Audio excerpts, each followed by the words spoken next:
Hi పిల్లలు, అందరు ఎలా ఉన్నారు? నేను చాలా బాగున్నాను.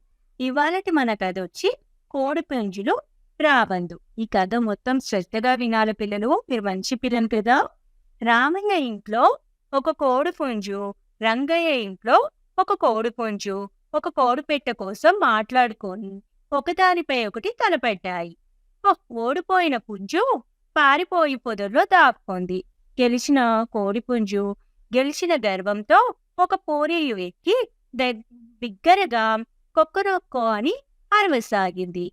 ఆకాశంలో ఎగురుతున్న ఓ రాబందు ఆ శబ్దం విని కిందకు దిగి ఆ కోడిపుంజును కాళ్ళతో పట్టుకొని ఎగరవేసుకుపోయింది. అప్పుడు పొదలో దాగి ఉన్న కోడిపుంజు కోడిపెట్టెతో హాయిగా సహజీవనం సాగించింది. ఈ కథలో ఉన్న నీతి ఏంటో తెలుసా పిల్లలు? దేవుడు గర్వపోతులను శిక్షిస్తాడు. అర్థమైంది కదా. మరి ఈ కథ కనుక మీకు నచ్చితే లైక్, షేర్, సబ్స్క్రైబ్. మరిన్ని కథలు మీ సొంతం. Bye bye. Love you.